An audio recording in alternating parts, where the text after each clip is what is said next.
not to call me. And guess what? You're listening to the WNS podcast.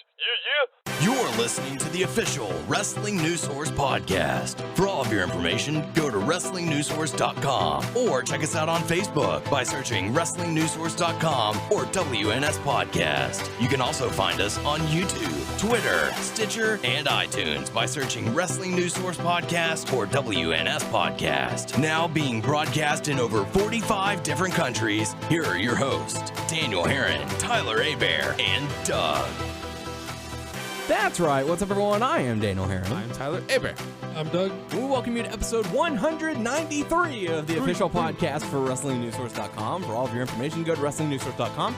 Check us out on Facebook, WrestlingNewsSource.com. You can find us on Facebook, WNS Podcast, on YouTube, WNS Video, and on iTunes, Wrestling News Source Podcast. Check us out on Stitcher, Beyond Pod, and Player.fm. Just search Wrestling News Source Podcast to find us. Please follow us on Twitter at WNS Podcast. Follow Daniel at WNS_Daniel. Follow Tyler at Tyler_Aber. And you can also follow Tyler at Tyler_Aber on Twitter as we are vastly approaching that 1 million follower mark. All right. What we got, 40 now? I don't know. Haven't checked it lately. But yeah, we're getting there. You can also find us on Twitch by going to twitch.tv/WNS Podcast, and we do some live video game streaming of either WWE 2K14 or Destiny, which Tyler and I started picking up. When we play Destiny, that means no one watches us. No one watches. When we play wrestling, people watch us. they come in droves to watch us play wrestling, but no one for Destiny. Yeah. Well, this is a wrestling podcast. Yeah. Well, you can switch it up a bit. No, I'm once not. in a I'm not while. saying, but I mean, if you can't fault someone if that's where their interest lies. I Yeah. understand. No, we're just picking around. So welcome to the show. Got a huge show to talk about. Got a lot to cover. Gonna dive into some feedback. Gonna talk about NXT Takeover 2. Gonna talk about Raw. Gonna give you our Night of Champions predictions, Total Divas, Hot Topics, Q&A, and more like that. Well, we were talking about Destiny a while ago. I know it's a wrestling podcast, but if any listeners are on like 360 or whatever, hit us up or tell us your name, whatever. Yeah. Because me and Daniel, me and Daniel are on Xbox 360. We've been kicking ass. Yeah. Y'all like partied up or whatever. Yeah. We do. Yeah. What? So what are y'all playing? What class are you guys? What? Warlock. We're Warlock. Both Warlocks. Yeah. And we didn't like, hey, we're both be Warlocks. We just picked it. Yeah. What level are you guys? 13. 12 or 13. Oh, are you guys what species are you? I don't know. I'm You're like robot. an exo, a human. I'm robot. That's exo. Oh yeah, I'm that robot. we were like the Yeah. same thing. We're both Warlock and robots. That's cool. Yeah. Yeah, I started playing. I have like 3 separate games going. I have like a level 8 like Exo Titan that I was playing, and then Jay Neasy came over, so we were like co-oping. We sort of like did another one like together, and so we were playing. He wanted to be a Warlock, so we have like an Exo Warlock going on, and then now that I sort of like understand a little better about the game, I started over a Hunter. Like he's like a level. Do you 8 do? now too. I'd probably be like a level 20 if I have like all my game combined. I'd be like a level. Do you 20 do any Crucible stuff? No, I picked some up from the bounty hunter or from the guys in the tower or whatever, but I didn't. I go get my to it. butt kicked, but like the last 2 times I was in the Crucible, we did the capture the flag 6-on-6. My team won 2 times. I was like, Nice. great. Yeah, I'm a level 12 Warlock Exo male. Nice. Oh, how do you get that? Is that like an app? Yeah. Just search Destiny. Okay, I want to get that. Yeah, it's pretty cool. Yeah. And So- I got Destiny, I got the 12-month thing for Xbox Gold for $50.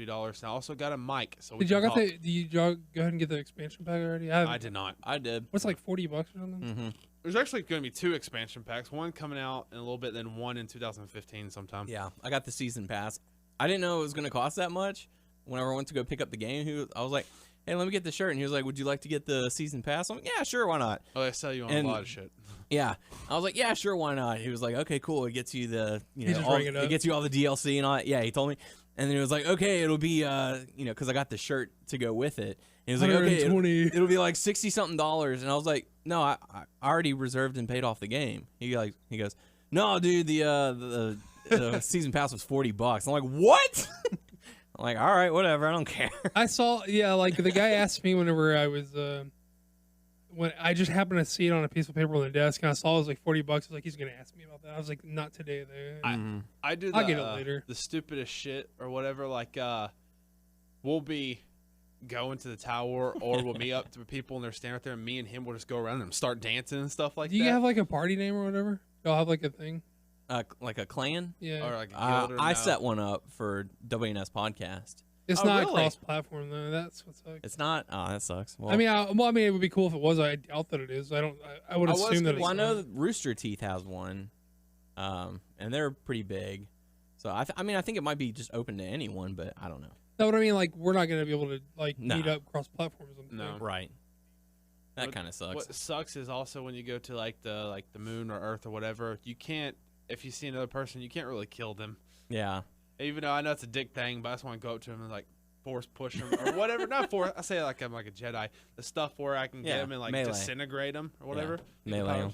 It's pretty fun though. It really is. It is a lot of fun. It's a bit repetitive, but it's still a lot of fun. Well, I mean, it's got that whole MMO grinding thing where you're like, you want to level up, we'll go fucking spend some time killing some fuckers. Or yeah, if you want to do that, or hey, if you defeat this guy, you have to grind until he drops a special loot. Dude, you know that fucking, that spider tank thing that's on? Oh my god, we spent a while on that. Yeah. There's like an event one that happens, but I Ooh. just like running through like the earth, like close, like if you go like as far as you can back up against the wall, you run into one and there was like no one around. It was just me, and I was like, I'm gonna kill this fucker. But I died like 50 times. I was just like shooting at his legs. Like it was Yep. like 48. I was like, Yeah. fuck. That's how it was for us. We were standing like on opposite sides of like this pillar. Yeah, so And, it was blocked, so we were shooting them when we came to the legs and stuff. That would build up though. See, It took us about 30 good minutes. that level to was beat a it. 3-man thing, and there's this guy with us, and then he dropped out. He's so a we dick. were 2-man in everything, which was kind of hard, but we stuck to a plan. And Yeah. we defeated everything. We so kicked fuck ass. that guy. We didn't need him.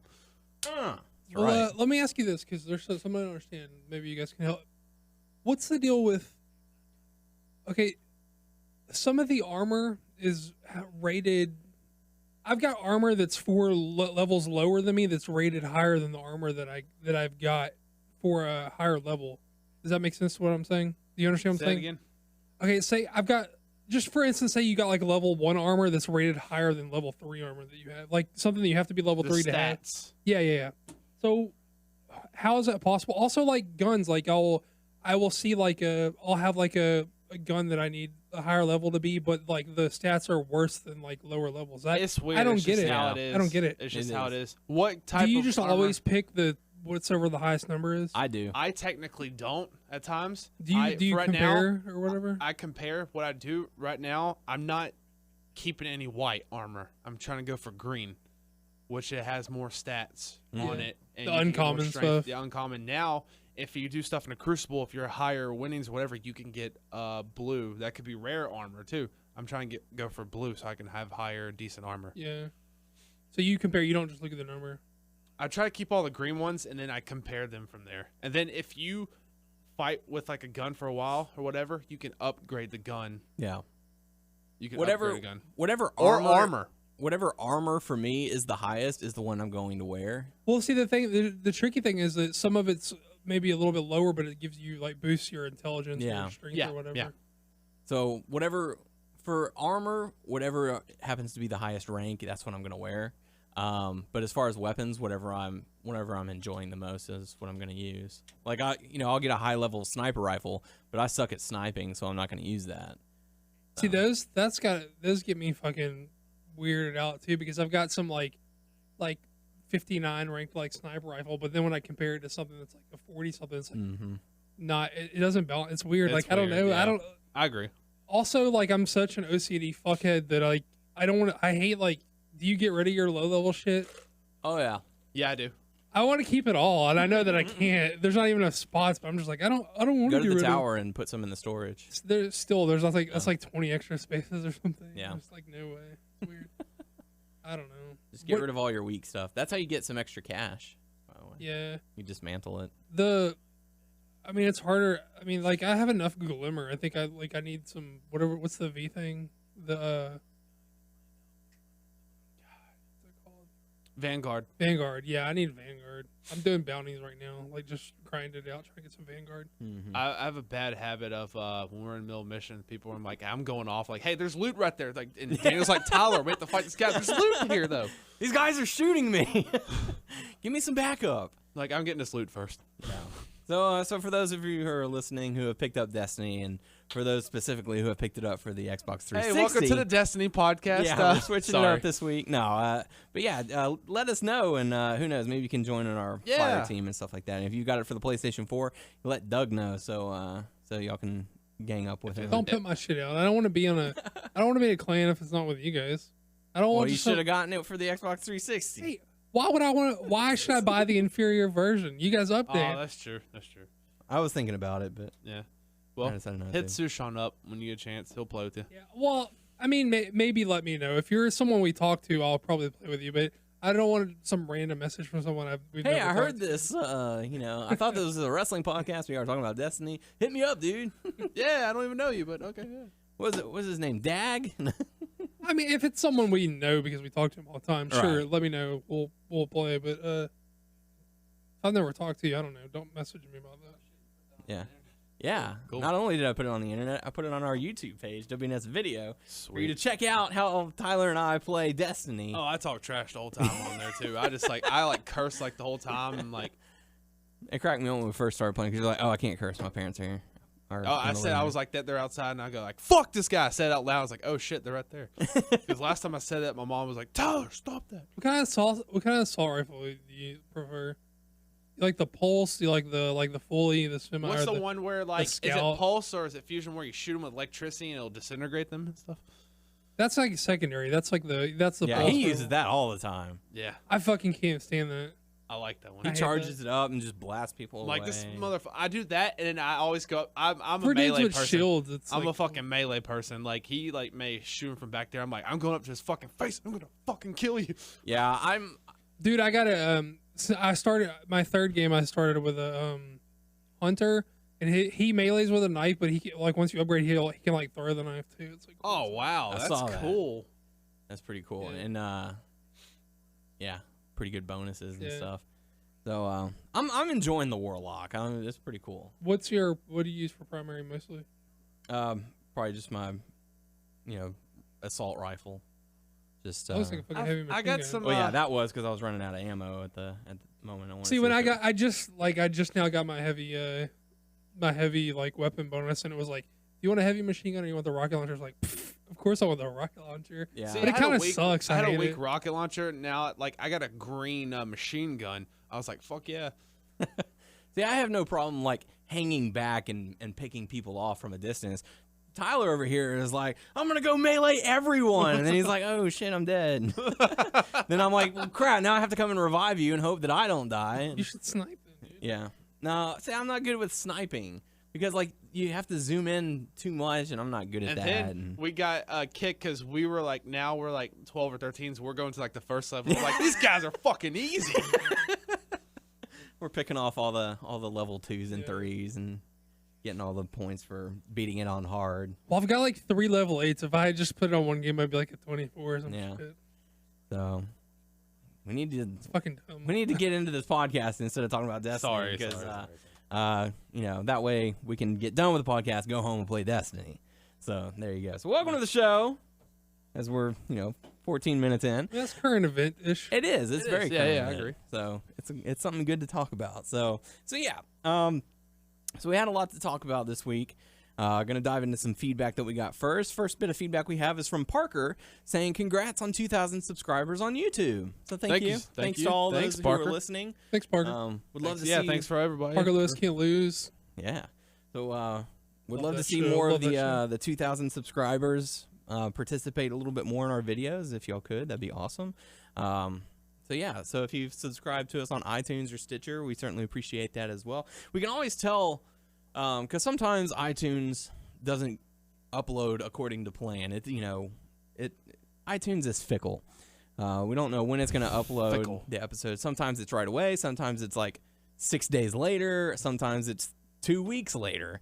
We never really know. But I check the numbers quite often, and you can always tell like once it's been uploaded to iTunes because the numbers just jump up. Well, you see, Samoa Joe, the numbers don't lie. The numbers don't lie. So we know that there's a lot of people listening on iTunes, and if you're listening on iTunes, we certainly appreciate it. Please let us know on our Facebook page if you are listening on iTunes. We would certainly appreciate it. We are a weekly show, so if Yes. it's not there, then go look elsewhere, maybe. Yeah. Unless you're just dead set on iTunes. Yeah, unless you don't have iTunes or you don't have Stitcher and you refuse to subscribe to YouTube, then I don't know what to tell you after that. Yeah, do it. Do it. Player.fm. Yeah, player.fm. There you go. So, next bit of feedback we have is from Sayer or Odin saying, I'm sorry, guys, for not listening to the last 8 or so podcast. I have liked it and played it while I slept for a view count. Another solid podcast. Great to have back on my schedule. Hey, that's fine, man. Daniel listens to the podcast while he sleeps, too. I used to. I don't anymore. Well, thanks for at least giving us the plays. Yeah. The thumbs up. Appreciate that. Thanks, And to dude. clarify, I put my iPod on shuffle. You know, it's And- weird when you wake up to go to work in the morning and you hear yourself in Daniel's bedroom. Yeah, that was a long time ago. It's really weird when I wake up in here, you both in Daniel's bed. Oh, yeah. Wait, what are you doing waking up in my bedroom? Wild night. Yeah. How did I get here? Next bit of feedback we have is from Richard. Are we still out on this one on what type of fan he is? I still think it's. I think it's more apparent that he is running game of Yeah. some sort. Okay, well, Richard says, people can hate on Cena all day, every day. One thing that will never change is my belief in the uncrowned champ. Cena haters gonna hate. At least Cena shows up night after night. Where is Brock? Probably watching John Cena matches on the WWE Network for $9.99. C-Nation for life. HLR. Let's go Cena. John Cena will leave Brock Lesnar in a pile of Fruity Pebbles at Night of Champions. I could go for some Fruity Pebbles right I now. think Paul Heyman is scared and may turn on Brock and become a John Cena guy. Brock can't even show up on Raw. At least Cena is there. Wrestling fans forget the E in WWE stands for entertainment. If you aren't entertained by John Cena and the WWE, turn the channel. Secretly, all of the people that hate on John Cena are closet Cena fans. Give in and cheer for Cena. Deep down in your hearts, you know you want to cheer for Cena. After Night of Champions, Cena will be the one that made the Beast his biatch. Ladies and gentlemen, my name is Richard Adkins, and I am a John Cena guy. I can't tell. No. I mean, I can tell you're a John Cena guy. I just can't. You can tell that it. he's a John Cena I guy. just can't tell if someone's messing with me. What do you think, Doug?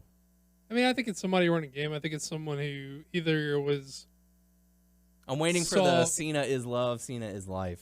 Yeah, I think it's Line. someone trying to one up Seth, or or Seth's like running like separate angles, or Might have to investigate further. yeah. I'm not sure. So, final bit of feedback we have is from our buddy Occam City saying, hey guys, great podcast as always. The NXT match on Raw wasn't a super great match, but it was really enjoyable, and I think that's what made it stick out in everyone's mind, especially with all the guys that work a slow match style. I really hated the season premiere mentions on Raw. We all know it's scripted and mapped out, but what keeps people interested is the selling of the reality. Having it called a season premiere is like WWE waving the white flag on that aspect. Their Jericho Wyatt match was dull and boring to me, and just like their SummerSlam match, the Jericho leap off the cage was appreciated, but one of the things that drives me crazy is when people call a match amazing or awesome just because of one high spot, and good God, if anyone from the WWE is listening to this podcast, please remove the spikes from the cage before you impale someone, and not to mention it takes away from the cage coming down to trap someone in a cage when the crew has to line up the spikes with the base.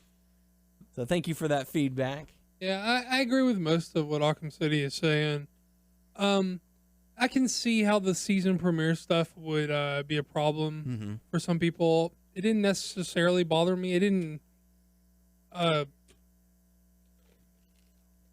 don't know. I see where he's coming from. It didn't bother me to that extent. It didn't really take me out. I mean, it was fine for me. Okay. I agree mostly. Good stuff. So thank you everyone for the feedback. Certainly do appreciate it. But over the last week, I know Tyler and we both got to check out NXT Takeover 2 on the WWE Network. Good stuff. A lot of good performances from all the participants. Tyler, what did you think about NXT? Yeah, I agree. I'm trying to remember all the matches in my head. Like I can't remember the first thing. I know that sounds horrible. I don't know what was the first. There was a tag match. The tag was the first? I think so. I don't know. Maybe. I think Mojo Rawley was opener. No, that was not.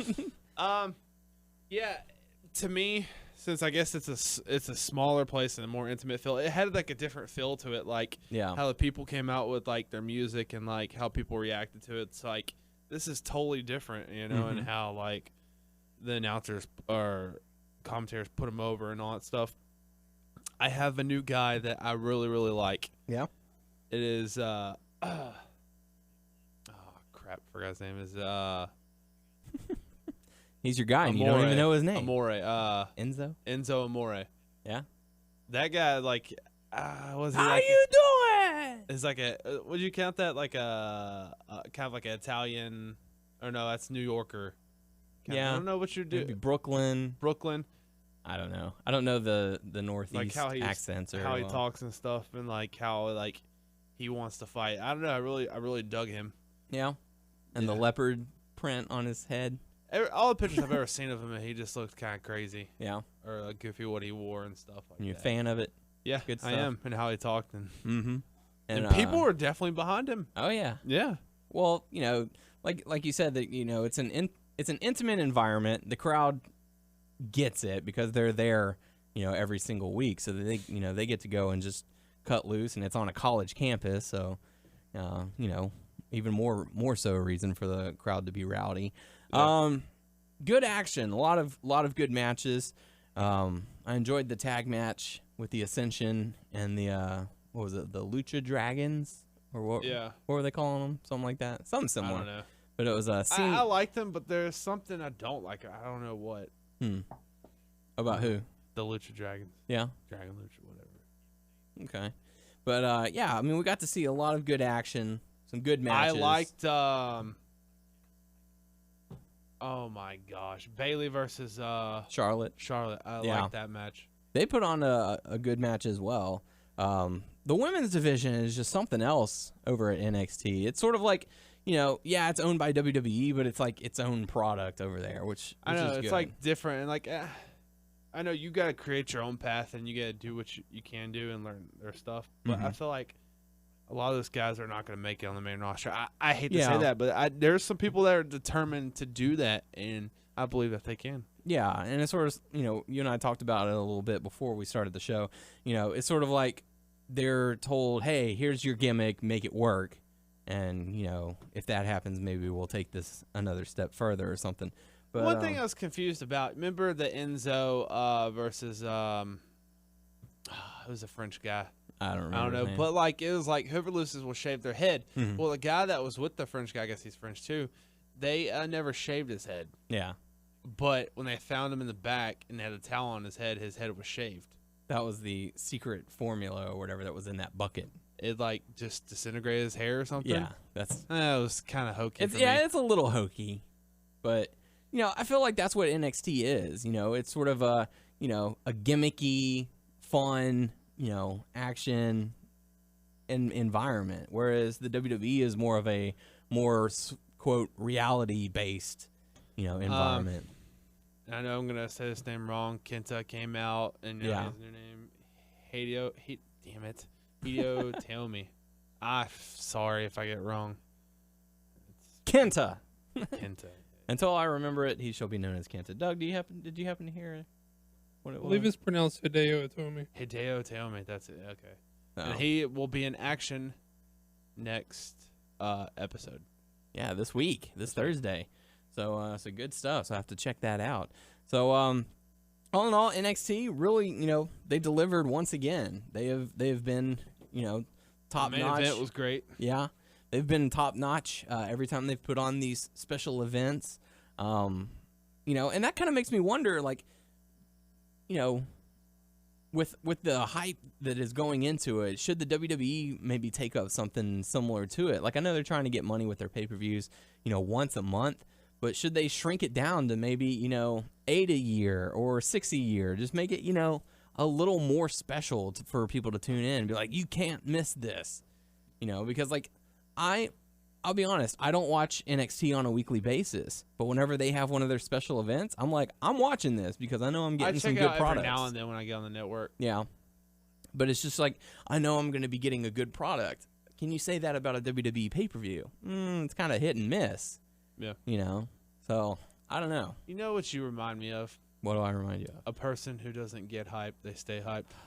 Okay, so all in all, NXT Takeover 2, very enjoyable. If you have the network, make sure you check it out if you didn't get around to it. Really good stuff. So, but with that being said, it's time to dive on into the go-home show for Raw before Night of Champions taking place this Sunday. We kick things off with Paul Heyman wanting to call out John Cena. John Cena comes out and says, "Hey, man, I told you last week if Lesnar's not here, then I'm going to be fighting you because I'm wanting to fight someone." So Heyman convinces, or, pleading, oh, his plane was delayed and there's nothing I can do. He's on his way. So Cena says, well, I'm going to give you until halftime to produce. Halftime? Why did it say halftime? Because it was Monday Night Football, and once they went to halftime, that's whenever the second segment happened. Huh. Yeah, because they knew a lot of people changed the channels during halftime of Monday Night Football.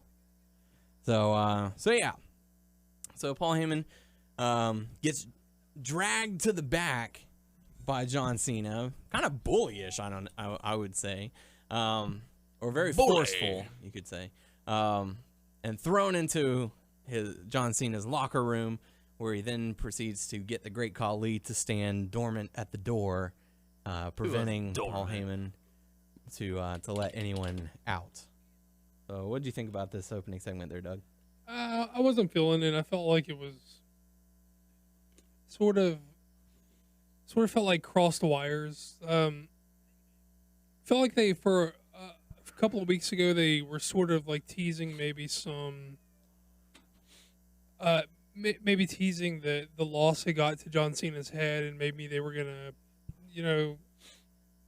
mess with his character a little bit.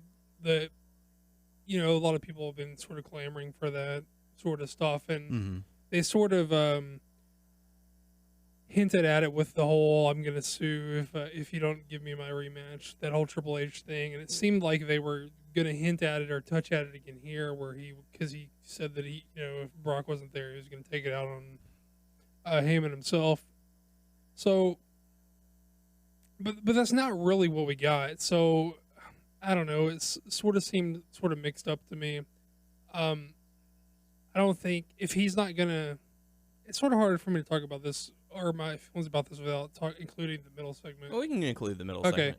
Well, if you're good, I feel like it's fine for Cena to do the whole thing where he's gonna, forcefully take Heyman and lock him up or fight him if he can't get to Lesnar.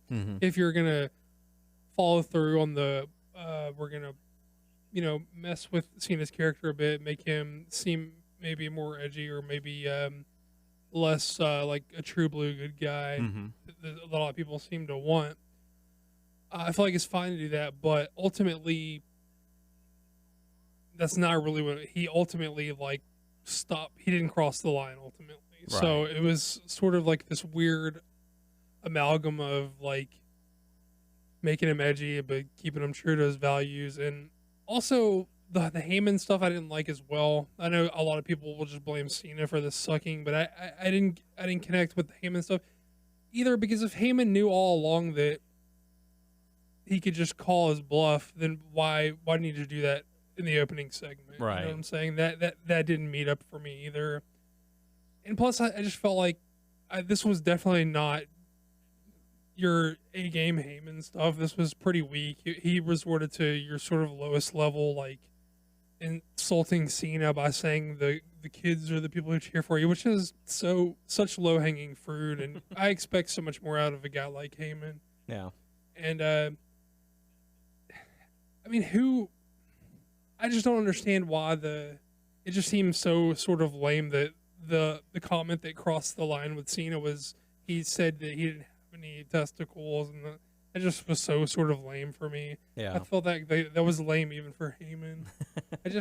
I don't know. I didn't like any part of this from any side. I think maybe he was just trying to, keep pushing him a little bit. I don't know. Yeah. Keep poking the bear until. Yeah, but Nope, don't do that. Yeah, but after he had said everything, like he had already said, you don't have any balls either. I mean, that just seems so lame to me. Like, I don't know. Like, to me, that's not something that's gonna make me like turn back around and You son of a bitch! I've got balls. I've got balls right here. Check them out. rub them on your face, asshole. I don't know. Just like none of this worked for me, and Cena's part, Heyman's part, none of it worked. I don't think it works from the context of causing Cena to doubt himself or his values. I don't think it works from either way you go. Either way you spin it, it just didn't work for me. Yeah.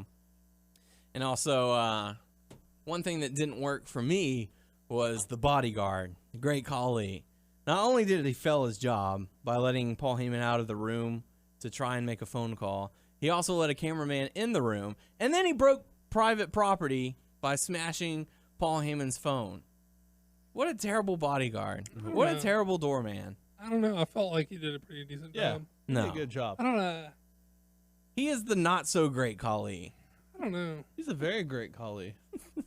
I don't know. I like that he's clearly in Cena's inner circle because Cena spoke to him in Punjabi. I thought that was rad. And Khali was like, I got it. They're not going to use me tonight, so I might as well just stand by this door.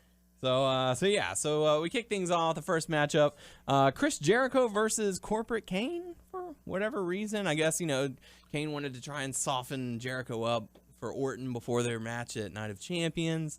I personally didn't really dig this match. I kind of felt like I was sitting there and I was like, man, remember back in the day when like Kane was untouchable, he was unstoppable. I know like every big guy kind of loses their momentum over time, but it's kind of like, okay, he got tired of losing, so he ditched the mask to go back to the Corporate Kane, and now he's going back into matches as Corporate Kane, and he's losing the match.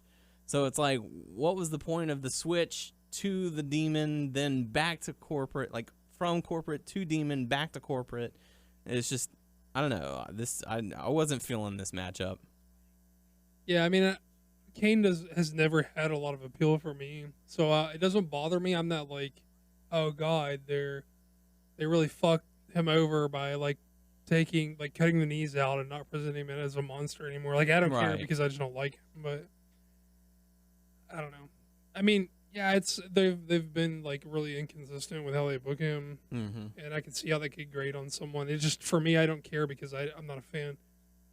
But as far as the match goes, like, I don't have any strong feelings about this match either way. It was there. Nothing jumped out at me that I hated. Nothing jumped out at me that I liked. And to be perfectly honest, I feel I'm having a hard time thinking of any match on this Raw that I feel differently other than that about. I just feel like no strong feelings either way. Yeah, this Raw was not a selling point for Night of Champions. Like, that's normally what it's supposed to be. Like, the most talked about moment for this Raw was the John Cena and Brock Lesnar confrontation. Which we might as well talk about that because it sort of happened. I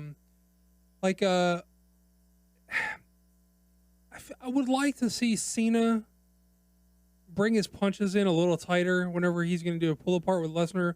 Because God knows I've seen Lesnar fucking knock the shit out of Cena before. Mm-hmm. So I know Cena's not scared of him so why is he working so light? I mean, it really sort of took me out of it because Brock's not afraid to. The appeal of Brock Lesnar is that he gets really physical and he gets really he really gets a point across that he doesn't give a fuck what happens to this other guy. And he may actually not. That may be why. He may not be acting. He may just not give a fuck what he does to the other guy. Yeah. But that's sort of the appeal of Lesnar, how uncontrollable he feels, how dangerous he feels, So when he does that to Cena, that's great. And it's awesome that Cena is a guy who's willing to take that from him. But I feel like if you want to sell me on the rematch, like, I need Cena to tighten up those punches, man. I can't have you mounting Lesnar all like wussy like that, and like I can I could see so much light in those punches. You know, I was just like, God, come on, really man. pulling his punches. I know. I've back. seen Lesnar. I mean, we've seen the force from John Cena, like whenever he delivers like one of those strong clotheslines and stuff like that. So the power is there, but he was definitely like holding back. I just know that I've seen Lesnar potato fucking Cena before, so I was just like, come on, man, make this interesting, Cena. God Bust damn. him open in the first 30 seconds of the match at Extreme Rules. So. Hard way, most likely. I mean, come on, man. I mean, Lesnar was not like. Lesnar's not hitting him as hard as he can, but Lesnar's making it look good. He's making it snug, and that's what I need from Cena to be interested. Mm-hmm. So, but yeah, we'll talk a little bit more about that. I guess whenever we come to it on that certain part. But yeah, Jericho ends up defeating Kane. Who Jericho needed 5 stitches underneath his chin after the matchup. Nothing really popping out. I mean, it's just. This whole Raw was sort of a filler episode of Raw. Like, I feel like they could have done much better trying to press some of the storylines, some of the feuds, like the Sheamus and Cesaro. They were involved in a tag match with the Usos and Stardust and Goldust. Why didn't these guys get their own separate time to save time? I mean, I know it's to save time, but like to promote. To push people to be like, man, I wonder what's going to happen between Cesaro and Sheamus. Man, I wonder what's going to happen between the Usos and the Dust Brothers. Well, I feel like Dustbusters. I feel like a 6-man tag is an acceptable way to build those 2 matches. Yeah, that's why you don't have neither one of those guys is losing in a straight up 1-on-1 match, or neither one of those teams is losing in a straight up tag match. Yeah. So it's a way to remind everybody that these guys have matches with each other. And to, not outright beat those guys before they face again the pay-per-view. So I feel like that's an acceptable way to build those 2 matches. Yeah. Now, not like the main event of Raw. Right. I mean, the match wasn't anything spectacular either. Yeah. But the match after Jericho and Kane, we got to see Jack Swagger going up against Bo Dallas, which this had looked to be an upcoming feud. And this is apparently, I'm guessing, just a one-match send-off where Jack Swagger ends up getting the victory over Bo Dallas via the ankle lock, Patriot lock submission. Bo Dallas tapping out. I don't know how I feel about this. Like they were pushing Bo Dallas. He lost a little bit of steam. He lost a match. Kind of faded away for a while. Then he came back to, stir up some stuff with Swagger, and then he taps out in their first match. Well, I don't know. I don't know that I'm 100% sure that this is over between these guys, even with him tapping. And I don't know. Like, it feels like, I don't know. Swagger might be the hotter guy right now. Maybe he's the guy you're going to build out of this. I mean, I don't know. I mean, I don't like. It's sort of remarkable how they've been able to keep him over as the loser in that feud with Rusev. Yeah. And I mean, in all honesty, like I feel like he is the hotter guy between at least with the crowd wise. I think he's. I know people really saved him. I feel like. Yeah, I mean, I don't know. It saved his career. So, but the fans were chanting throughout the match. We believe, we the people, we believe. So, I don't think that you can say this is. I mean, it was a decisive victory, but I don't think that we can say for sure whether this is over or not. Yeah, who knows? Maybe on Raw we'll see Swagger in a match with someone, and Bo Dallas will come and attack him or something. This isn't over yet. So, but Jack Swagger does end up getting the victory. Next matchup, we got to see Brie Bella and AJ teaming up to go up against Nikki Bella and Paige.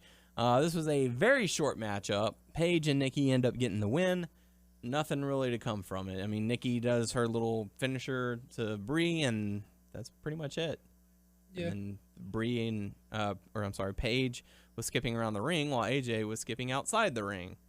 So nothing really to add to it, I guess.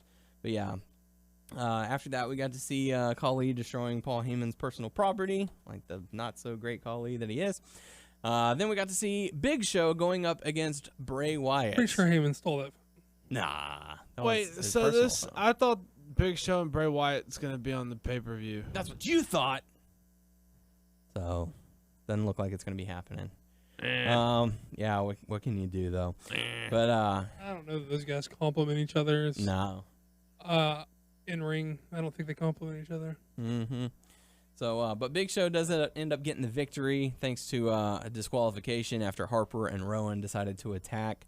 Again, nothing to really add to the match. There was, okay, they're fighting and now it's over. Their styles just don't match. That's not. So, I'm not interested in that. Something to hold them both over until. Yeah, I mean, neither one of those guys have things going on. It's just from a storyline standpoint, it's not compelling. From the way that it doesn't look like they mesh well in the ring, it's not compelling on a match quality level either. So I don't know, just kind of it was kind of a subpar Raw this week. But the next matchup we got to see, which a lot of people were saying was the match of the night, Sheamus and the Usos going up against Cesaro and Goldust and Stardust. I mean, it was exciting there at the end, but the crowd wasn't into it for a good portion of the match. Yeah, it's they sort of have these sort of slow building matches where they have like a hot home stretch and the crowd sort of like gets into it for that. But I mean, the best thing that I thought about this match is like Cesaro's sort of taunting and like jumping at Sheamus the whole time, which it felt like they were going to pay off when Sheamus finally. It felt like the story was Cesaro's fucking with Sheamus the whole time, and it looked like Sheamus was finally going to get his hands on him, and that was supposed to felt like it was going to be the payoff. But then they just went to the finish out of that. Yeah, I think they got the roll up out of that. Whenever he put him in the ropes for the 10 beats of the whatever.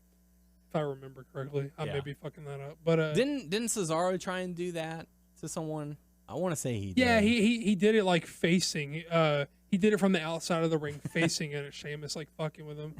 He also did the like the pump to him, like in the corner. And, yeah, he was doing all that shit. And then one thing I did like from Cesaro was whenever he turned to Sheamus, he was like, "Now watch this," and then he did the European uppercut, and he was like, "Now that's how you hit someone." So Cesaro is just gold. I mean, he's so good in the ring. Yeah, for sure. His expressions, the way he's taunting Sheamus. And did you catch the facial hair for Sheamus?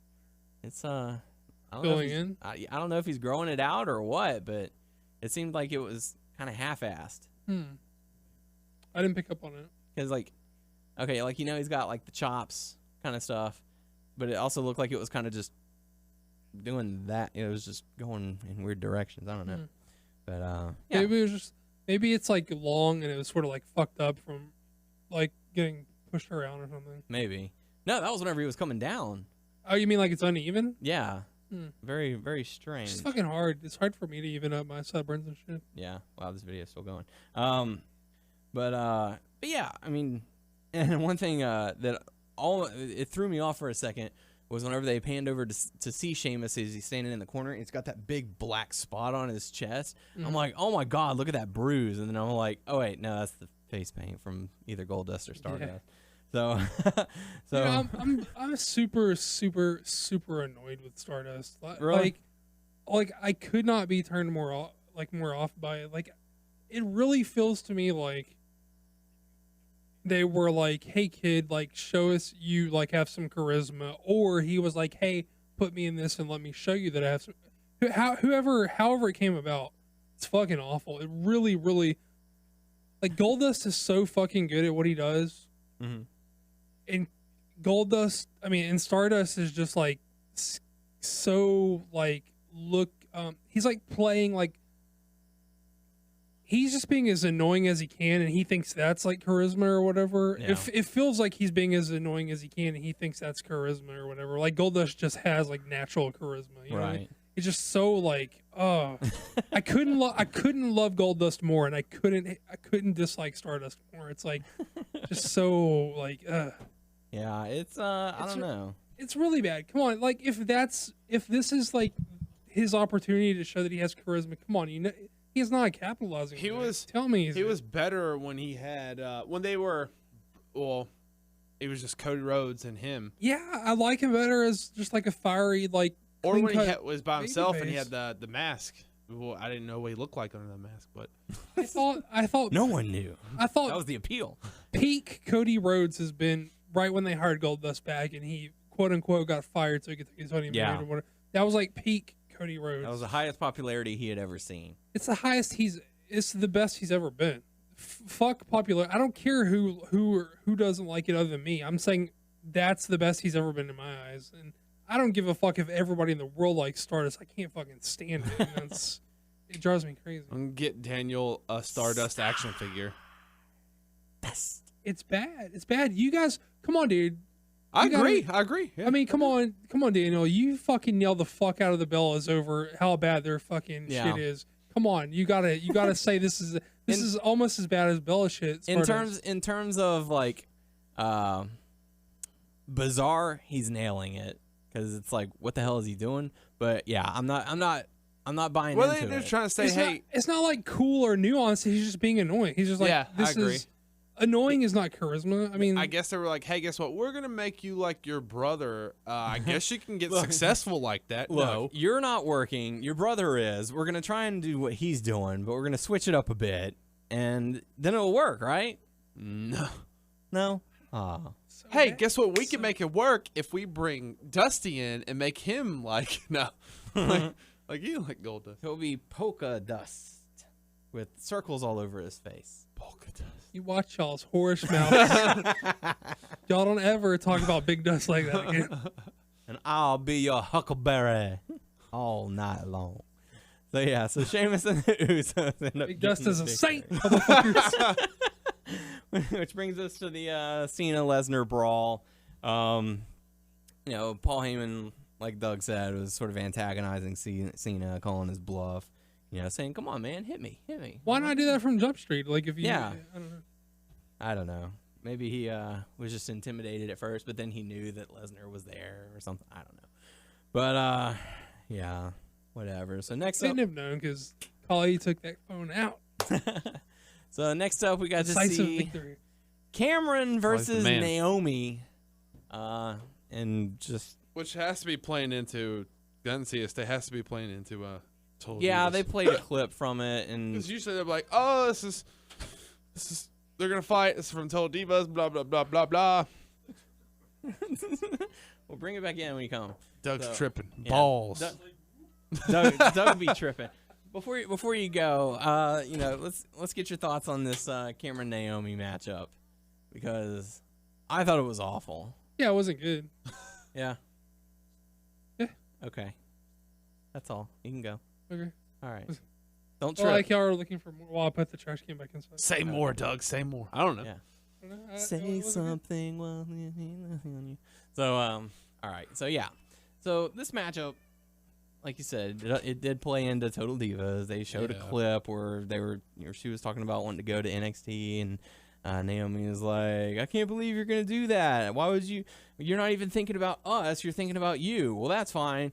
You go do what you want to do. I'm gonna do me. So whatever. Can I watch you do you? And oh my.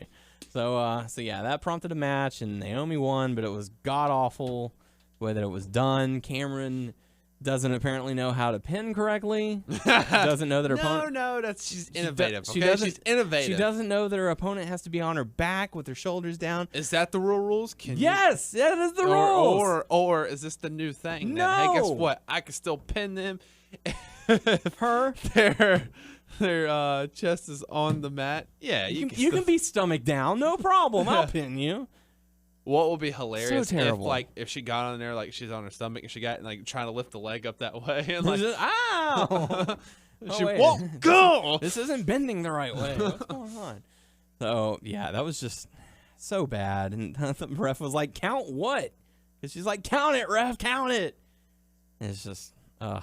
I don't know what the fuck you're talking about. Yeah. Why don't you really pin her? So bad. So whatever. But next up, we got to see Miz and his stunt double, Damian Mizdow, going up against Dolph Ziggler and R-Truth, which when they came out, they did this on SmackDown. So if it happens on SmackDown, you got to see it on Raw the next week.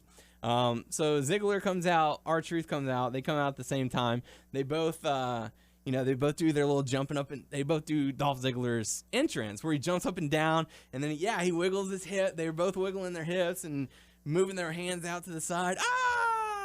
So they have a lot. They did a lot of good mirroring. With their entrance.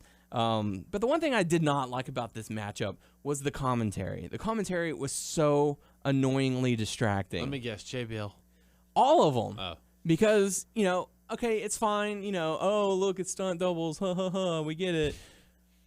Don't insult our intelligence by having them go, is that Dolph Ziggler? I don't think that's Dolph Ziggler. No, Dolph Ziggler knows that move. So when R-Truth is standing in the ring, So what's and then they would tag out. Dolph Ziggler would come in and be like, "No, that's the stunt double. That's not really." What did I read that Doug was saying that JBL says Zigger? Yes, yes. So thankfully that didn't happen. So Dolph Ziggler and R-Truth end up getting the victory, but nothing really to take away from it. Then we get to go to the main event match. It was like around the 30-minute mark of the last hour, which is unusual because, the whole night they had been hyping up this Mark Henry's going to rally America. He's rallying America to do it. But, they're like, okay, well, we're having the main event. We're having the main event match, Roman Reigns versus Seth Rollins. So this match can't go, this shouldn't be after that, right? But no, they had this matchup, and what was most surprising to me is that this match is going to be taking place at Night of Champions, and this match ended clean with Roman Reigns getting the victory. I don't mean anything now.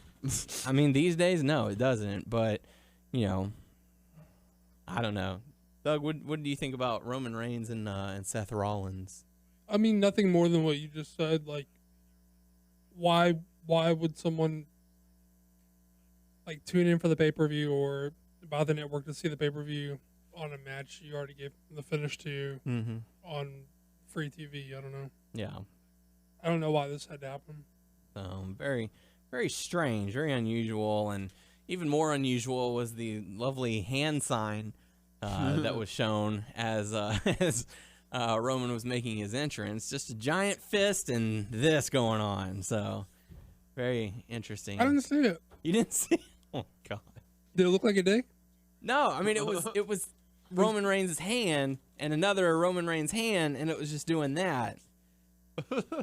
But or like how they do the same hands, like yeah, or the Rock eyebrow, how they'll make it jump up and down.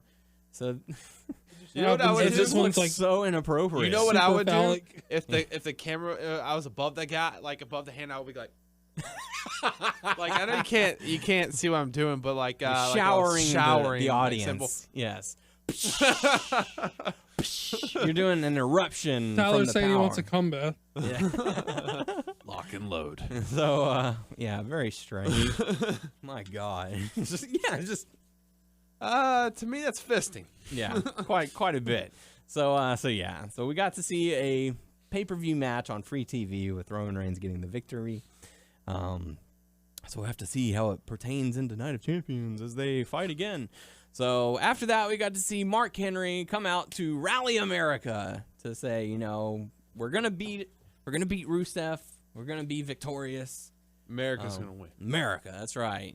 As all of you are waving those American flags in the stands, I guess they were handed them during Raw or after. No, they brought Raw? They knew that something with America's going down. Yeah, maybe. You don't have a mini American flag on you at all Come times? on, man. No, I must have left it at home. So, Doug, what did you think about this segment between Rusev and Mark Henry? And furthermore, what did you think about this segment closing out Raw as opposed to maybe leading into a certain, the second hour or something? In my opinion, Mark Henry is main event talent, so I don't give a fuck who didn't like it. I mean, the segment itself wasn't all that hot, but I mean, Mark did what he could with what he was given, which isn't much. I'm not a guy who finds it easy to invest in the patriotic stuff. Mm-hmm. Yeah, America. Yeah, especially when I was way more high on it before they departed from the Mark Henry saying, "Hey, I don't give a fuck that you guys are proud of being Russians, or that's not my issue. My issue is you guys are just out here being assholes. Like, if they would have kept it to that and then evolved it, I would have been cool with that. But they're definitely weighing more on the Mark Henry is a proud American, and that's fine. I know people are proud Americans. I'm not a patriotic dude.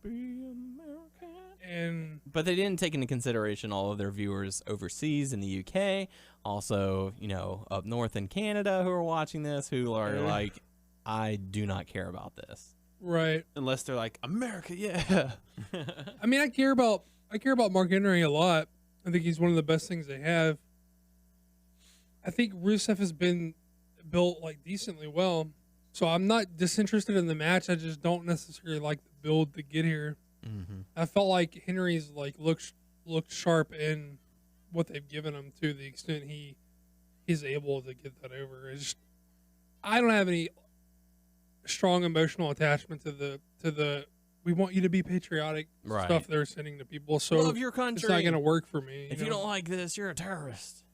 If they were just like, hey, look, Mark Henry's fucking awesome, isn't he? And I'd be like, fuck yeah, Mark Henry's awesome. They're like, hey, Rusev's a dickhead. I'd be like, yeah, Rusev is a dickhead. And then like I could be like, I wish they would say that. Yeah, like I could be into that, That's what I like about you, Doug. You're very simplistic. Well, I mean, I don't know. Like that's what works for me, Like I don't care about the Russia versus USA. Yeah, I agree. Yeah. I agree.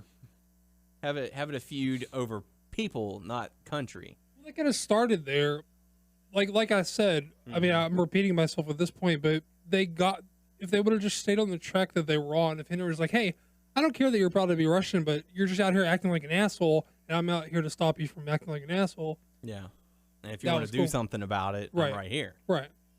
Being a badass. Induct you into the hall of pain. Yeah. Just remember to keep your hands to yourself. As far as, does it make a lot of sense for them not to leave off with the Lesnar and the Cena stuff? Well, sure, it doesn't make a lot of sense to end with Mark and Rusev, but if they were predetermined, they decided they were going to try to do some halftime bullshit, then that's then it's already, if it's not going to be Cena and Brock, then who the hell else should it have been? I mean, I'm fine. I truly believe Mark Henry is a main event talent, and so I'm cool with him being there. I mean, I agree. I mean, they decided that they were going to do the halftime thing with Cena, and so then they give you Henry in the main event, and that's fine with me. So good stuff. So that's pretty much how we close out the Go Home show for Raw. Not the best show they could have had, but it is what it is. So with that being said, we got to hear those picks. We got to hear those picks. We got to hear those picks. Our Night of Champions predictions taking place this Sunday on the WWE Network. If you don't have it, definitely get it. If it's not available in your country yet, bear with it. Check it out whenever it becomes available. So Night of Champions taking place. 8 matches on the card so far. Looks like it's going to stay that way. The pre-show thing is the peep show with... It's going to be an hour-long pre-show. Yeah. An hour-long pre-show. Yeah, so it looks like they're probably going to do like a 30-minute normal thing and then probably like a, something with the peep show. So, as I thought Swagger and Bo Dallas was going to be something. Doesn't look like it. At least at the moment. Wyatt and Big Show was going to be something on the pay-per-view. I mean, they throw together. I don't know. They may do something, for SmackDown, and make an announcement. But as the time of this recording, nothing has been announced yet. So we'll have to see. But Tyler, we'll let you kick things off. All the titles are on the line, and we also have 3 normal matches to go up as well. So which one are you going to kick things off with? I'm going to go with the ladies. Ladies first. Divas Championship, AJ Lee versus Nikki Bella versus Paige. What? No? Okay. So I don't know where to go with this matchup. Nikki Bella just thrown in there just because she was unhappy with Brie. Nikki Bella's in there to take the fall, son. Yeah. So or have the match cost by Brie, which is gonna continue this stupid feud that'll never die. So Tyler, who are you gonna go with on this one? Paige. Paige? Yeah? All right. So Paige to retain. Doug, how about you? Page number 2. Page number 2. All right. Well, I'm gonna make that a third and say Paige as well. Page number 3? Page. Third page, yes. Third page. So Paige to retain. Look for it at Night of Champions. Doug, we'll let you kick your predictions off. I'm going to go with my man Mark Henry versus Rusev. Rusev Machka. So, all right. So, Mark Henry versus Rusev. Who are you going to go with on this one? Well, I hate to pick against my man Mark Henry, but Rusev's the guy that they're building, and Rusev's the guy who's getting the W. All right. Tyler, how about you? I feel the same way. They're going to feed Henry to Rusev. Feed him more. Yep. So, you got to have a credible monster heel, and looks like they're going that way, and Mark Henry is... And I'm really still not behind Rusev that much, really. I don't know. There's something about him. It's just not doing it. But, they need a big name for him to get the win over, and it looks like it's going to be Mark Henry. So I'm picking Rusev as well. So the three of us... Henry helps everyone, but still, I know for me, personally, Henry still help him, but I'm still not with the whole Rusev stuff. So the three of us picking Rusev to win at Night of Champions. Let's go Dolph Ziggler versus The Miz for the Intercontinental Championship. This one's had a little bit of build-up. Doug, we didn't really get your thoughts on the Ziggler and R-Truth, Miz and Sandow match. I know you're a fan of Sandow at the moment. Any thoughts on that particular match? I feel like a more accurate way to say that is I like the direction of Sandow and Miz's gimmick, or the way they've changed that more than I am a Sandow fan. I feel like it's a more accurate way to say that. Okay. But just to be, I didn't take anything away from the match other than I'm really surprised that JBL didn't drop the N-word, because he always says Zigger and instead of Ziggler like 90% of the time. And I was shocked that when they put the black dude in the ring, he didn't drop the N-word trying to say it's Ziggler. Yeah. So that's really what I was thinking about during this match. I was paying very close attention to JBL. The one time for him to fuck it up. Fully focused on JBL and his commentary. Usually I'm trying to ignore him. Yeah. But So as far as Dolph Ziggler versus The Miz for the Intercontinental Championship, who are you going to go with on this one? I'm going to say Dolph Ziggler. Yeah? All right. How about you, Tyler?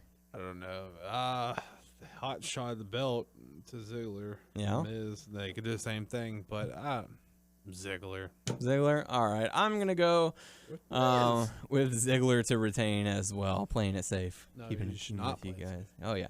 So, all right. Well, Tyler, you get to pick the next one. We've got the U.S. title, tag team titles, Jericho versus Orton, Rollins versus Reigns. Jericho versus Orton. Jericho versus Orton. All right. It's like the match I do not want to see. This match has kind of like just been thrown together. Yeah. Orton attacked him because he could. I'm going random. Why not Orton? Shit, I don't know why. All right. No reason given. How about you, Doug? I'm taking Orton too. I think Jericho's about to leave, and they're looking to reestablish Orton as a threat. Mm-hmm. I don't know that this is going to accomplish that. This is a pretty lame duck match in my opinion, but I see Orton going over here. Cool down match. So maybe. I don't know. I don't know how many hot matches there are going to be in this pay-per-view. But I'm going to go with Orton to win as well. So you go with I was going to say Ziggler. We all got the same pick so far. Yes. So always fucking happens this way. Yeah. Yep. But hey, except for that one time. Yeah, one time. So all right, let's do Usos going up against Goldust and Stardust for the tag team titles. This one is kind of up in the air for me. I don't really want Stardust and Goldust to have the titles, but I feel that's where they may be going. I don't know. I'm going to go with Goldust and Stardust. Yeah, I'm going to go with Goldust and Crapdust. God damn it, I'm going to third that. I'm going to make it a unanimous. Damn it! So, all right. Well, Tyler, there's 3 matches remaining. Which one would you like to pick? Sheamus versus Cesaro. Sheamus versus Cesaro for the U.S. title. I think this one will be pretty good. Haven't really had too much build build for it or whatever. But we've seen these guys in action before. There's a fair amount of build to this. Yeah. It's not like in your face build, but these guys have been in matches together and fucking with each other for weeks. Yeah.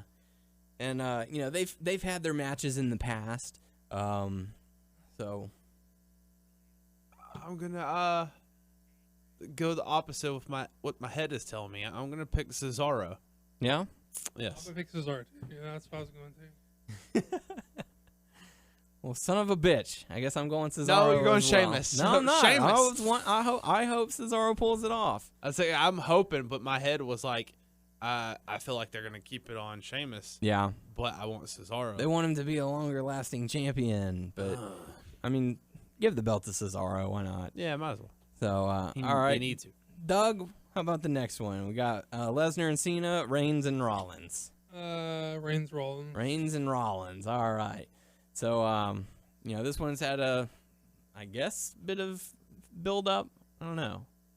So, yeah, whenever I look back, I'm like, they haven't really done a whole lot. Yeah. But, I mean, it's enough to put a video package together. I feel like Roman needs to get the Reigns. Roman needs to get the win here. Yeah? But Reigns? You're picking Reigns to win? I'm picking Reigns, yeah. All right. Yeah. You would feel like, or you would think they would go with Rollins after what they did on Raw. Mm-hmm. Maybe even via shenanigans or something. But it sort of feels like, I feel like Reigns is going to get the win, though. I'm going to go with, I would not be surprised to see Rollins win via shenanigans, but I guess I'm going to officially take Reigns to win. Okay.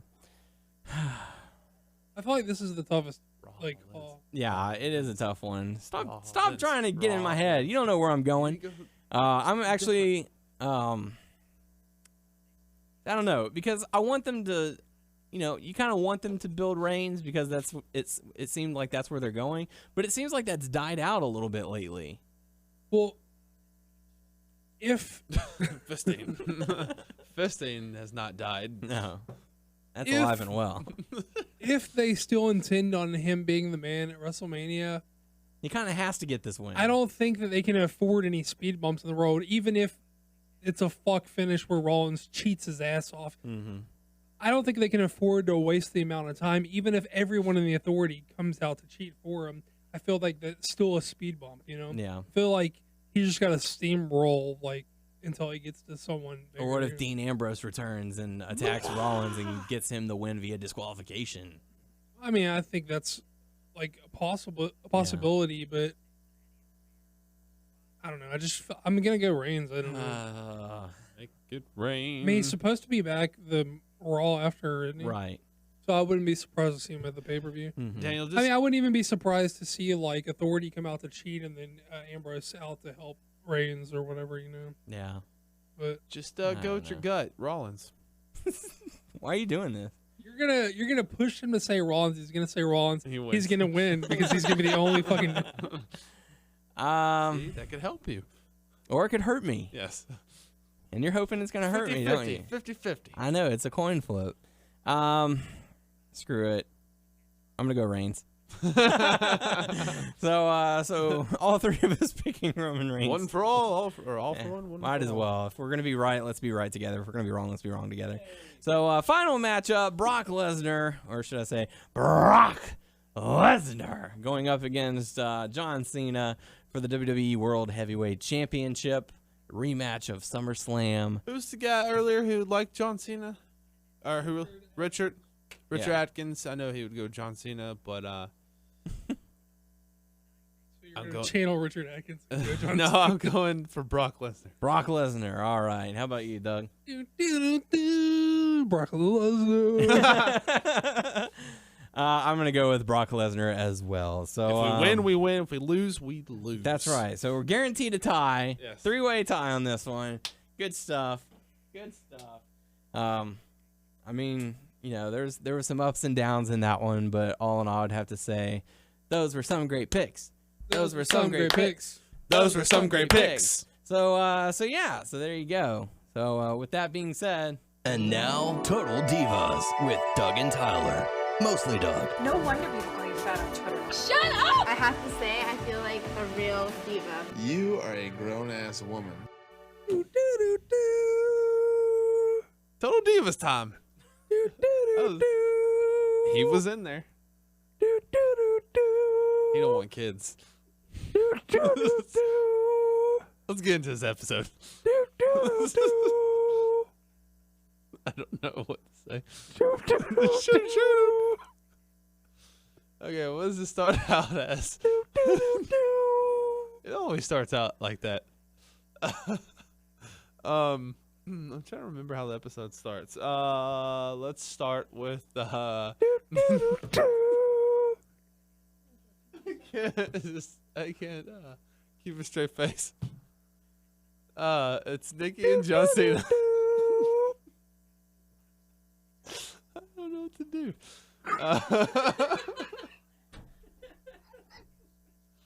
I like how you're totally shook by that. I don't know what to.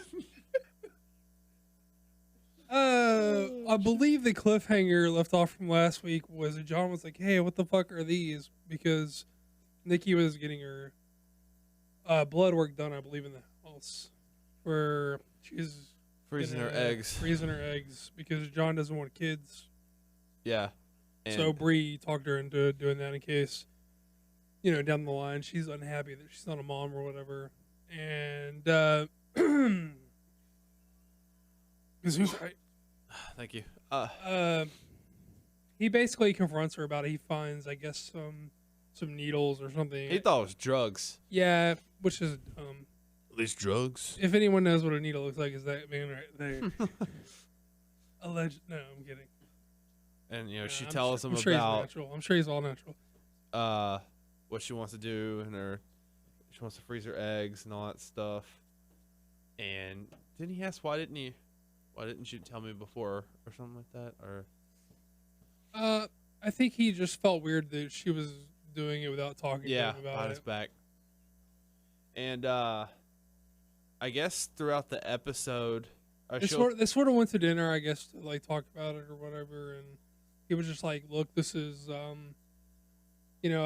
really like accepted you in my life, and I care about you, and I love you, and this feels like you're not all the way in because you're sort of like leaving a plan B, and I'd be really afraid of losing." And she's saying that John Cena's really open up to her and like how he's feeling and stuff, and like he's very vulnerable and all that stuff. And they said, "Hey, if you want me to stop, I can." And it went to commercial. He never said to stop. Well, he said I would never like ask you to do that or whatever. So I guess that was her decision. Let me ask you something. We know this is a quote unquote reality show, and we all know what a quote unquote reality show actually is. How much reality do you think is this based on? Because I'm gonna say Daniel because he's like the most vocal about it, but I mean we all know that, like their quote unquote acting is like pretty bad. But when especially during this scene where Nikki's sitting down with John, if she is quote unquote acting, like she's doing a hell of a better job. It's very understated and it feels very natural, and it feels very much like she's being a real person here. Do you think how much do you think this is steeped in any kind of reality at all, or do you think it's just because this is most likely shot?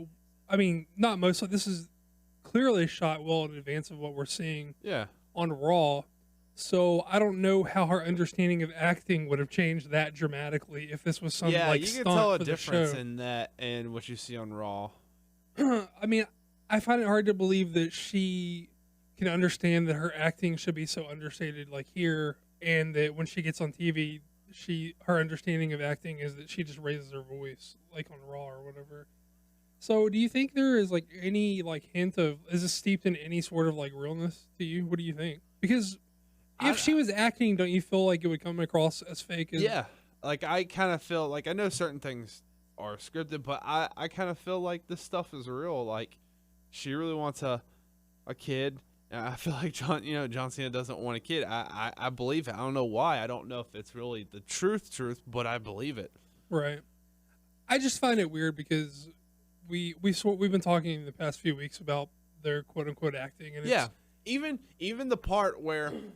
Because Nikki and Bree got into a fight during the episode, Right. Because it feels natural. I it mean, felt natural because Nikki's just looking. Hang on, Bree's just looking after Nikki, and they got to a point where it's like you're being rude and all that stuff, and it's like I believed them. Yeah. Well, I mean, we've seen them fight on Total Divas, and we've seen them fight on Raw, and I mean, sure, maybe there's like added pressure of like being in an arena with like tens of thousands of people, but I don't know. I just felt like, I mean, we know that reality does not mean reality in reality TV. It's just that they come across so much more naturally. I wonder if there's not some like base for this like really happening, you know? Yeah. So what? Do you feel like that having John and Brian on the show so damn much is like a way of drawing like, I mean, you and I watch every week, but do you feel like it's a way of them like drawing in like dudes who are probably don't really care, you know, just Yeah, I would think so. Do you think that's smart, and do you think it works? I have a feeling it doesn't work. Yeah.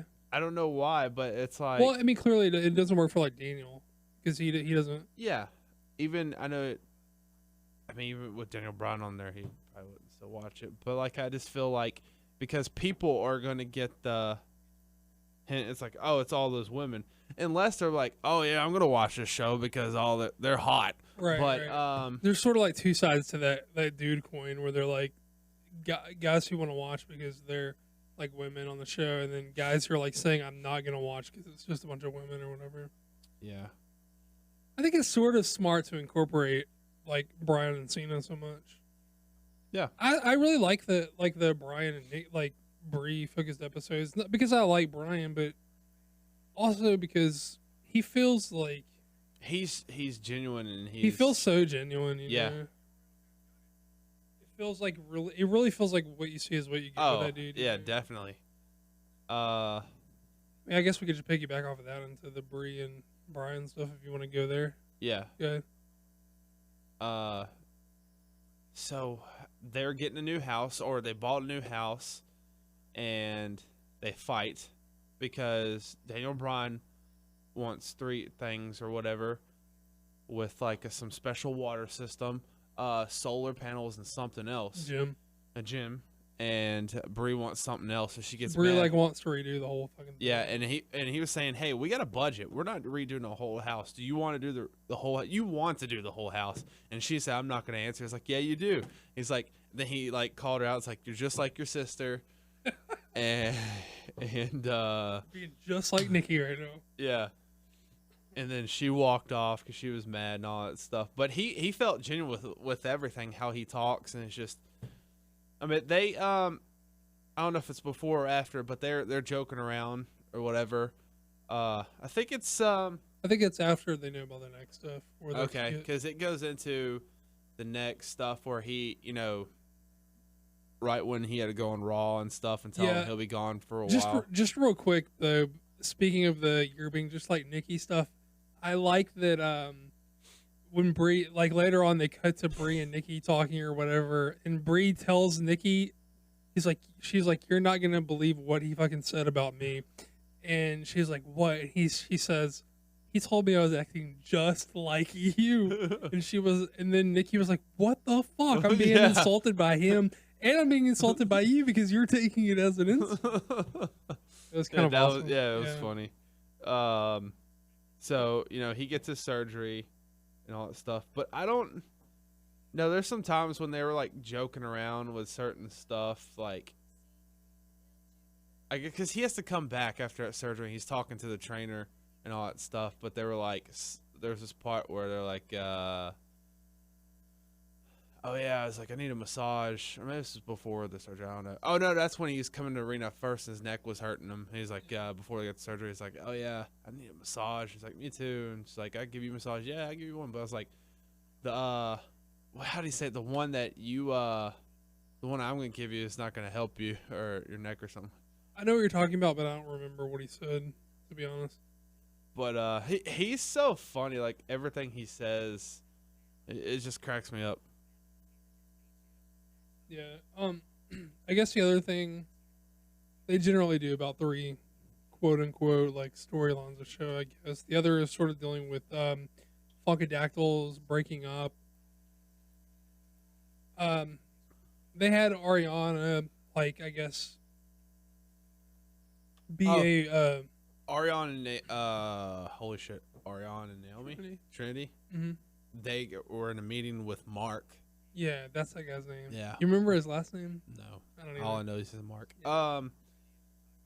And they were saying that we want like valet for Trinity. Yeah, and that hit her pretty hard because she wants to wrestle and she wants to be the Divas champion one of these days. And like she took that hard, and Naomi took that hard too because that's her partner, right? And all that stuff. And I mean, really, what happened is Ariane just went and talked to Mark and said, "Look, I'm considering stepping down to NXT to train, to learn wrestling a little better." Because apparently she was only there for 3.5 months. Right, before they brought her up. I don't know if that's accurate or not. That doesn't feel accurate, but who knows? Yeah, it's weird. Because it feels like there was a longer gap between Tough Enough and Brodus Clay debuting. Although, especially if you consider that the Tough Enough was probably shot like well in advance of it airing. Yeah. Or at least somewhat in advance of it airing. How but sad. I don't know. The only Tough Enough person to survive that season. First one eliminated. But he basically tells her if she decides to do this, there's no guarantee that she would come back up as a diva or whatever. And yeah. I was about to say before that or whatever, they had some some time off in the studio with her and Vinny. Oh yeah. Yeah. Our boy Vinny, Beast Mode 911. Yeah. So we had a Vinny sighting. Nothing much there. She, talked about what's going on. She cried, and Vinny was trying to cheer her up and like, hey, you can get past this. Same thing with John and Trinity. Like he was sort of like, do your fucking thing. I mean, there's only one. You're not gonna be the Divas champ in a tag team. There's no Divas. He was kind of funny. He was kind of like making fun of her, but joking too. Yeah, it's like tag team champions, or that's my diva. You're a diva, or damn it, I can't. He's like, you're my Divas champ. Or whatever. Yeah. He was taking shots, but he was joking too. Yeah, but basically she said she wants to go down, and yeah. All right. But yeah, they just got sort of getting to it because they're sort of still considered an act together, even with her as the valet. And I guess Trinity was pissed that she didn't consider how that would affect her.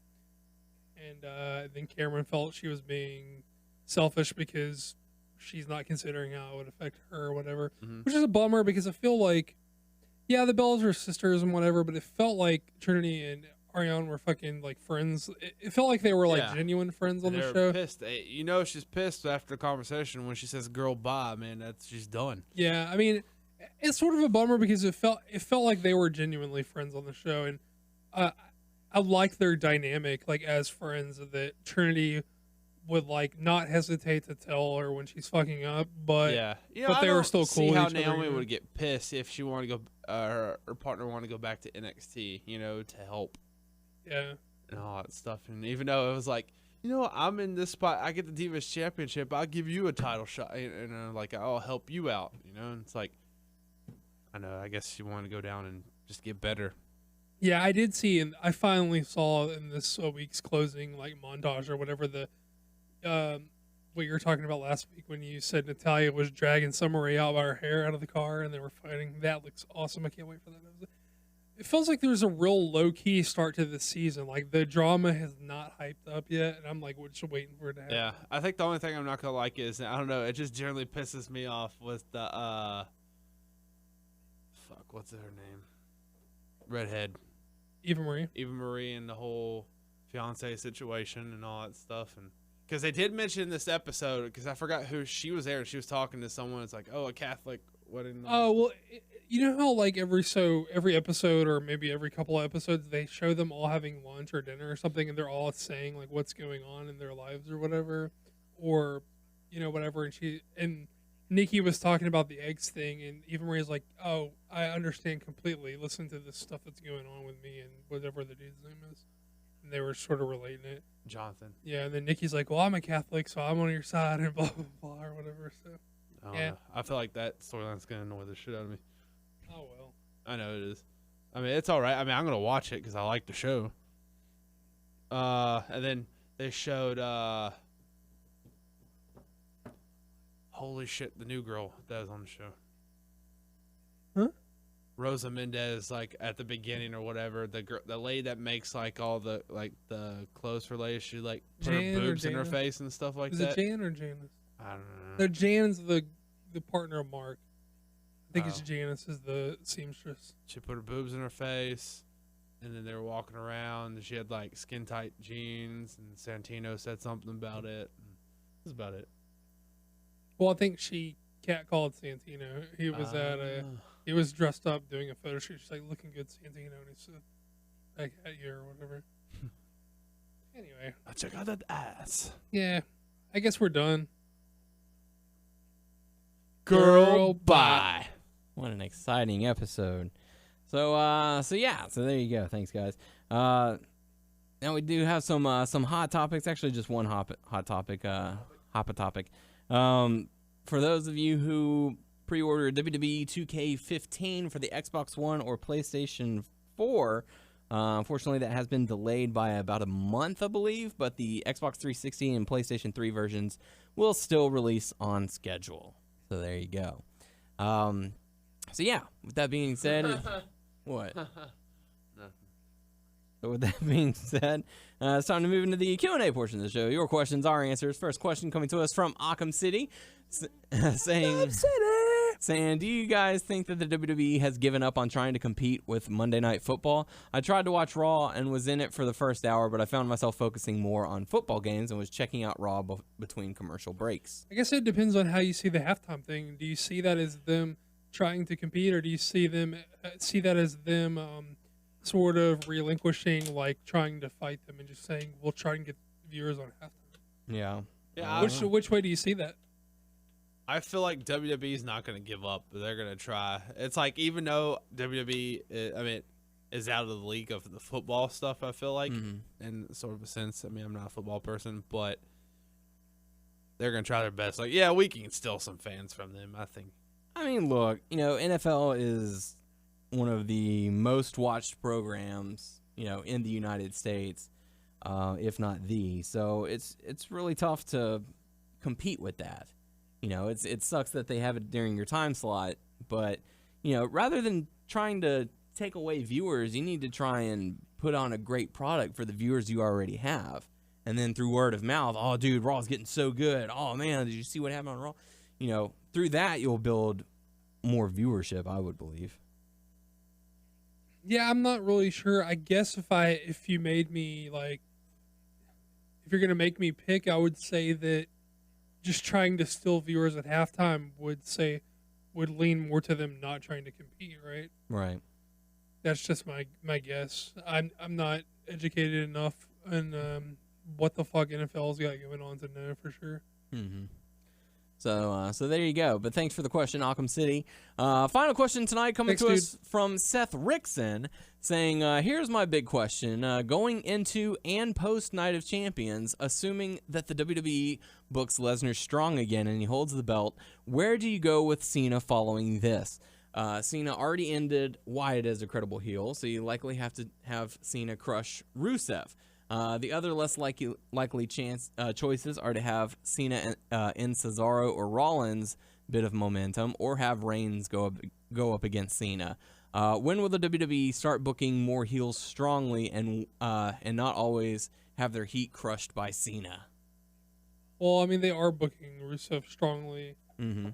But here's the thing. I don't think that even if he were to ultimately lose to Cena, I don't think that that's quote-unquote not booking a heel strongly.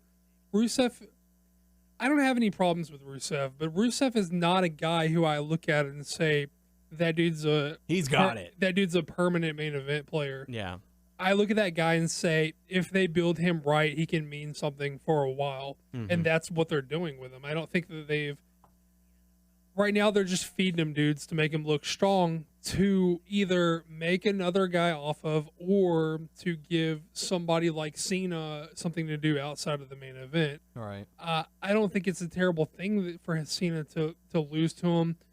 I mean, I could see an argument for maybe feeding Rusev to Reigns if you don't have anything else to do, I could see. But it seems like they really want to play off the Russia stuff and the patriotism stuff. So, I mean, Cena. I don't know how many like quote unquote guys you can tie into the USA theme after Mark Henry and Swagger. Bring back Kurt Angle. Yeah, you sort of made Swagger into this, and then you lucked out and remembered that Henry was a competitor for the Olympics. So, but if you're looking for a clean cut like USA dudes, I mean, there's not very many left. You can tie that into Cena somehow. It's fairly easy. And I don't Cena is the pinnacle of American muscle. Yeah, I don't see that it's a bad thing to feed Rusev to Cena in the long run. I would not do it now or even in the next couple of months.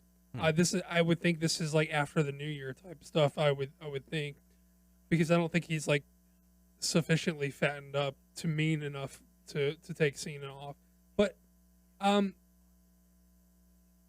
think he's well booked.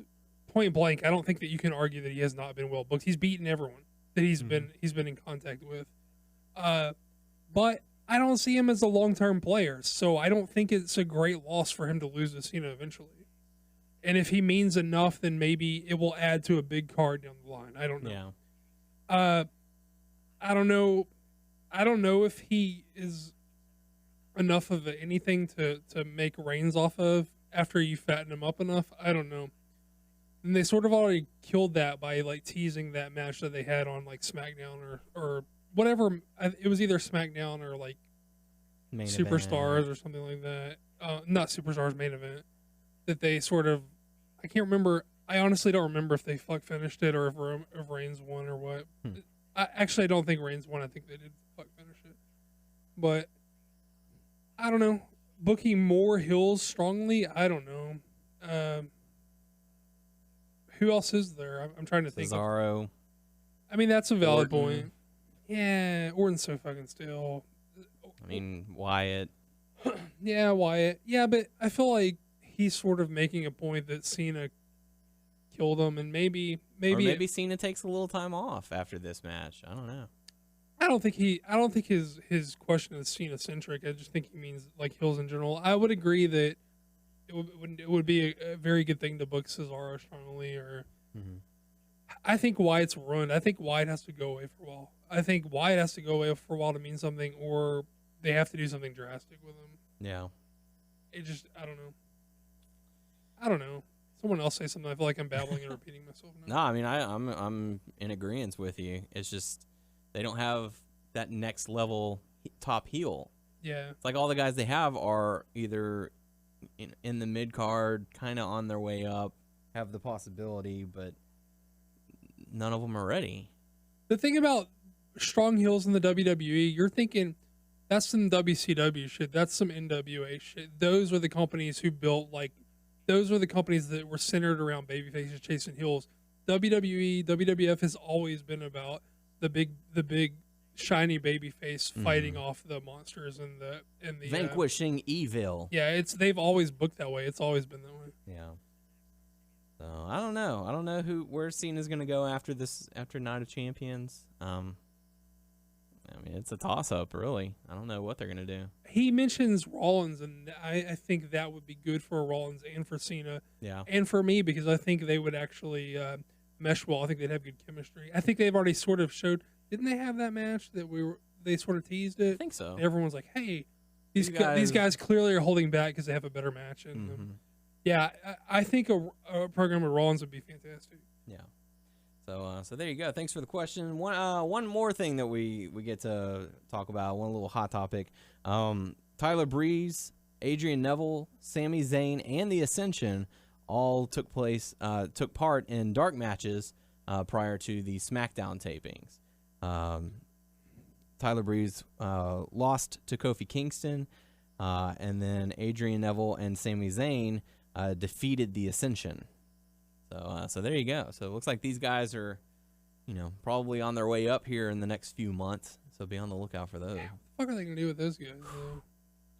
I mean, that's the hard thing. Like, you're bringing in all this really good talent from NXT, and you're gonna have to let go of some of the people in order to make room for these guys.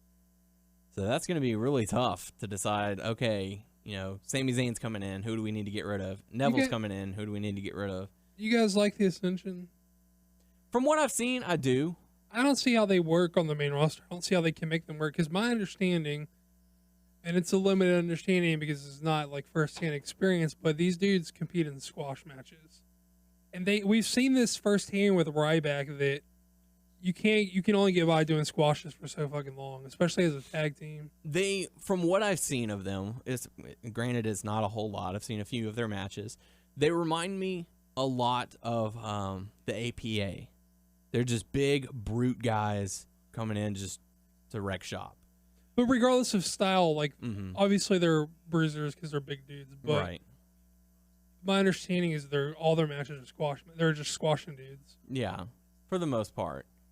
I don't see how they do that on the main roster as a tag team. I don't know. I mean, maybe for a little while to set them up as a contender. Take out the Usos and. Yeah, I can see maybe a couple of months as a contender to build them up, but once they got the belts, they got to fucking sell just like everybody else. Yeah. That's what happened to Ryback. They built him up as a guy who you didn't want to see sell, and then they eventually flipped the switch where he had to sell, and then it was like this over. Yeah, it was just like people were like, it didn't sit with people because it's not what they're used to seeing with. Because I know the Ascension held the tag titles for almost a year in NXT. There's like no competition there, right? True. I don't know. We'll have to see. We'll have to see what they do. 2 tag teams I know of. 2 tag teams. I mean, there can be other tag teams. Yeah. There. So, but we'll have to see. But thank you all for the questions.